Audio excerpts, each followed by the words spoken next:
Hey, good morning, everyone. This is part 5 of our Let's Make an Adventure series. We're walking through my thinking and writing process as we're crafting an adventure for first level characters starting off in a D&D setting. Now, so far, just a quick recap on where we're at. We got our antagonist, we have a main lieutenant for the antagonist, and now we're working on the allies that the player characters are going to be running into, encountering, and getting things from information and side quests and such. Now we laid our foundation last episode. We have a bugbear who was a gladiator and is now a ranger. We have a Haddozi, who's a famous adventurer scion who is a warlock, and we have a Gif folk hero who's a sorcerer. Now we're going to go one by one, and we want to develop these out because this is going to be some good creative grounds for you to keep developing the adventure. We're going to get side quests, we're going to get clues and information, and we're also going to get information about the region as we work through these and develop them out. So let's start with our Bugbear Gladiator Ranger. So this bugbear, being a ranger, has probably gone out into the wilderness, right, into the jungle, and may have encountered our were-tiger antagonist out there.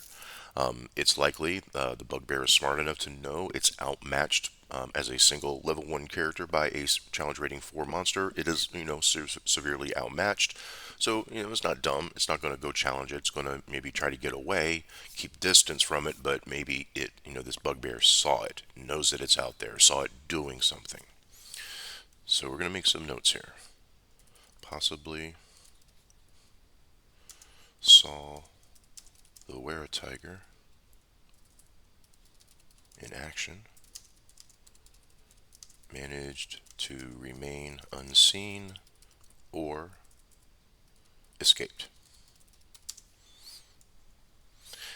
And that's what rangers do, right? They hunt, they stalk, they skulk around nature. So it's possible that this ranger was able to remain unseen, but the were-tiger does have keen senses, gets advantage on perception checks and everything.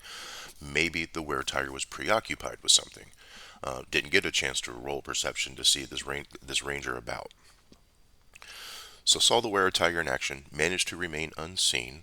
So now we got to get further into the character. Now a couple tools I have discovered that are helpful. Let me go to the DM's guide here.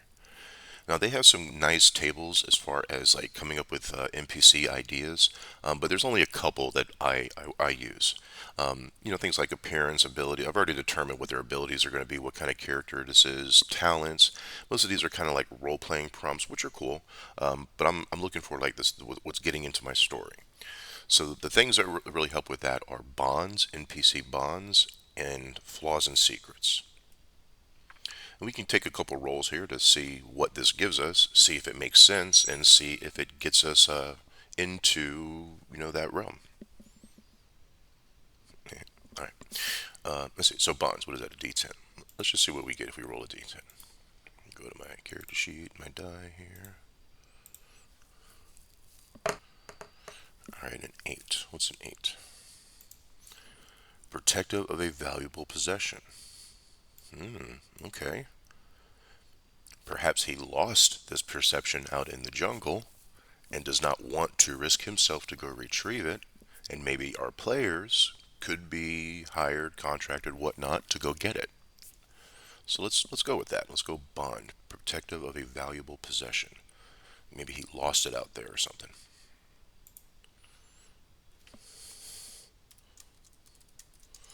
Protective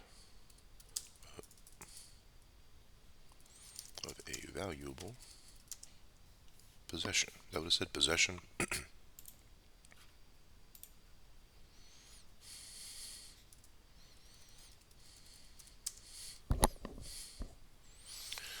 So this particular valuable possession, whatever it may be, either we could have he lost it in the jungle with the were-tiger, or perhaps the were-tiger's lieutenant stole it somehow or acquired it somehow.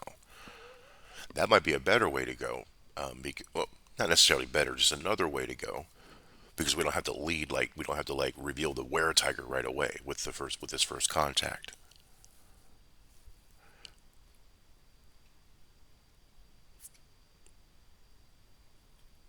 Maybe he saw the wizard going out into the jungle, saw the wizard meet up with something large and ominous, but or maybe not. Maybe it was just maybe it was in bugbear form, so maybe he doesn't know it's a were-tiger. Okay, yeah, we got some angles we can work on this. Okay, so let me go back. Where are we at here? Here we are. Bugbear Ranger possibly saw the were-tiger, or I'm gonna put in here, or saw the lieutenant out in the jungle. So we're going to know things. This character is going to know a few things. All right, so let's get a flaw or secret for our ranger. D12.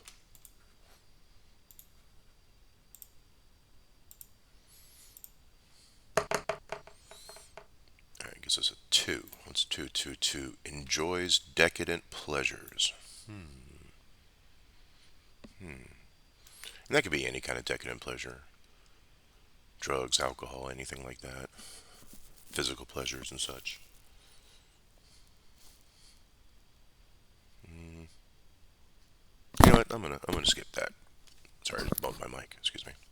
I'm gonna skip that. Let's go get another one. 12.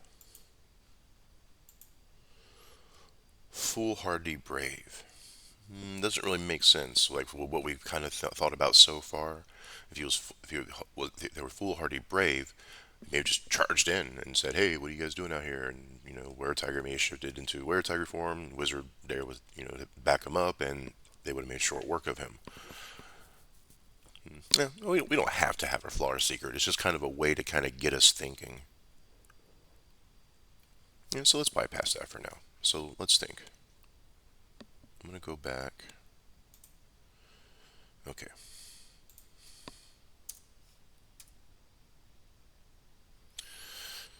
So it was out ranging, just kind of brainstorming now. It was out ranging in the jungle. Noticed the human wizard. Thought odd for a lone human wizard. May not know he's a wizard to be out in the jungle alone. Tracked the wizard to where a tiger's location, still in bugbear form. No, he's a hobgoblin. Sorry, the were tiger's a hobgoblin. Is that right? Let me just double check. Were tiger, hobgoblin, haunted one. Yeah. Now, since bugbears and hobgoblins are both fey related, maybe there's beef. Maybe he doesn't like that. Maybe he doesn't like bugbears. Or I mean, the bugbear doesn't like hobgoblins. I'm gonna get those confused all the time. I know. But still, he's still probably smart enough and cautious enough not to make an encounter, not to make a scene, if he sees a hobgoblin out there with a human wizard. And it's possible that he saw nothing that related to lycanthropy, being a were-tiger. Just a human wizard meeting this hobgoblin out here, thinking, because hobgoblins are militaristic, right? So there could be maybe he's thinking, oh no, there are hobgoblins that are going to be massing in this area. I like that better because we don't have to reveal anything about lycanthropy or were-tigerness, and this wizard could be just to look like a spy, and he's reporting back to this hobgoblin, officer. That's better. I like that. We're going with that. All right, let's go here. Okay. Okay. So what we got? Believes the wizard from the city, and we can define the city later, is a spy reporting back to a hobgoblin officer who is obviously, according to his point of view, planning some assault from the jungle.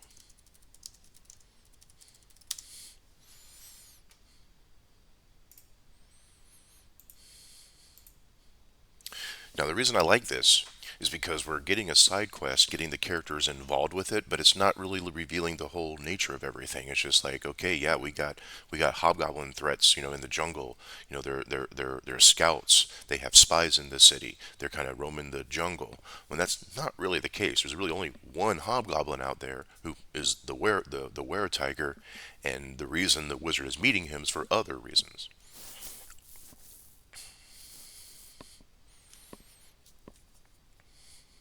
Okay. Obviously planning some assault from the jungle. Okay. So our wizard, let's go back and take a look at him. I have some thoughts. School of Divination,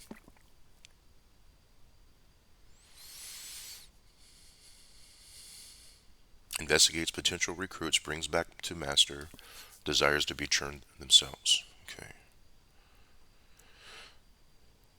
Now I think it's wise, even though it's a school of divination, I would imagine a wizard is smart enough and cautious enough if they're going to make a trek out to the jungle to report to a secret master, that they're going to be disguised in some way. And so that our contact here may not be able to identify the wizard, but knows enough to get the characters going. Like, yeah, I know it was a human. Um, it wasn't armored up. Don't know if it was a he or a she. Don't know, but it looked humanoid, cloaked up. It was in the dark. I believe it was a wizard. I saw some spells being cast, or some kind of magic user. We don't have to specify wizard. Okay, so let's get some notes on that. Was ranging out in the jungle, but least okay. I'm going to say cannot identify wizard specifically, but saw enough to believe it was some humanoid magic user.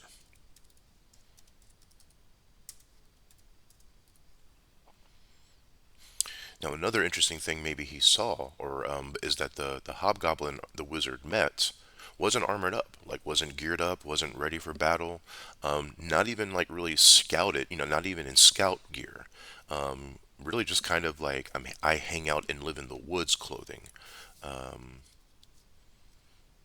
okay, yeah, let's make a note of that.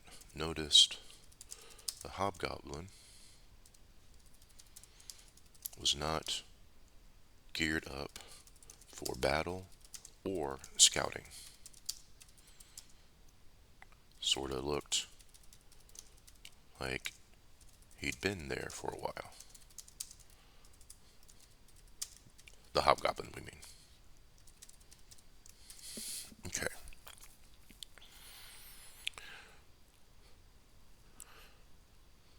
So we have like some I think some really good misinformation bits here that can get the players going, especially if any of them have any Fey ancestry.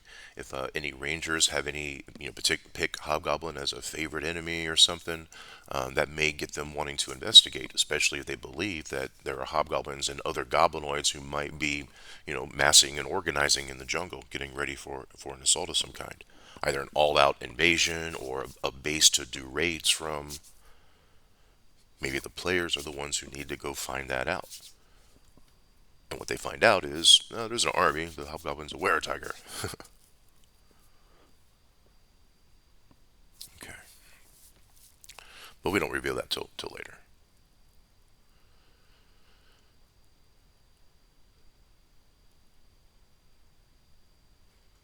Now, regarding the protective of a valuable possession, I like the fact that he no longer has this valuable possession because that's another trigger to getting on the side quest.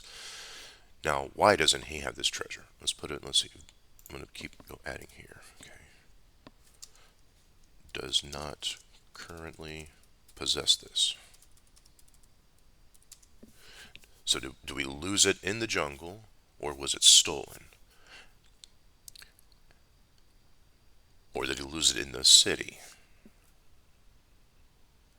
If it was stolen, why was it stolen? Just, because if our wizard lieutenant stole it, there has to be a good reason. If it's just a random thief who's just looking for, something to steal and sell, then there doesn't have to be a good reason. That's the reason. Um,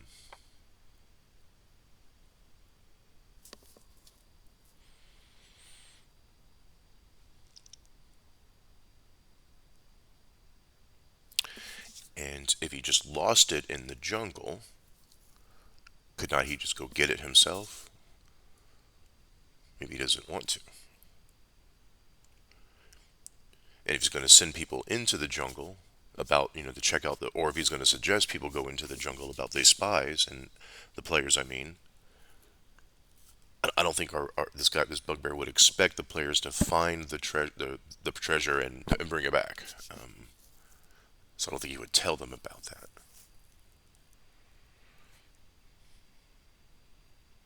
You know what? We might be able to save that little tidbit for later. We could kind of add that into the story later.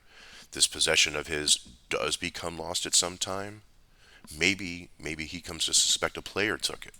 Maybe we can set it up so the players are set up in a way someone steals this thing, plants it on a player, and now our ally is now suspicious of his supposed allies. So we're just going to hold off on that. So does not possess. We're going to put some some asterisks. Will develop more later.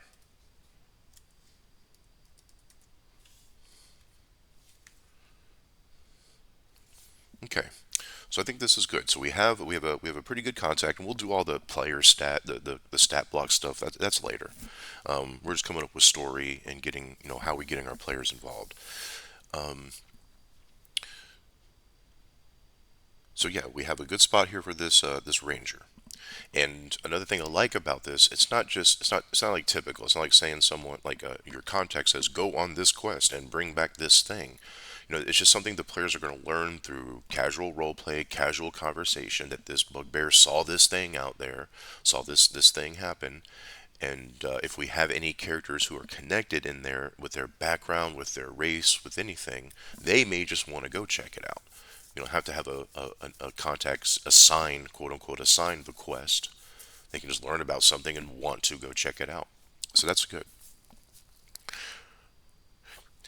And then when we kind of finish, determining, how these contacts work, then we'll further develop those quests. Like, for example, if they're going to go out into the jungle, we'll design some encounters. We'll design some things that will happen to them as they're working their way out into the jungle, and then go from there. And then each of these contacts will have something similar, something I know, something I need, and the players will go help them with for various reasons. All right, so the next two we're gonna be working on later, but let's just take a look here. What are we? What do we have? We have the Hadozi, famous adventurer Scion, who's a warlock, and we have a Gif folk hero sorcerer. So these will be neat because these two won't be, well, one of them's native. The Hadozi is going to be native to the region, but the Gif's going to be kind of an outsider, but a light outsider, a popular outsider. Came in, did something to save people or help people, and he's a big hippo guy, so people like, the kids want to go ride him and have fun. So he's kind of like a big celebrity, hero around the area. And we're gonna talk and get into those more about what they're going to contribute to the players in our next session. Because yeah, I think we're good now. All right, friends. Well, I hope you have a good day. Thanks for hanging out. Thanks for watching, and we'll talk to you next time. Take care.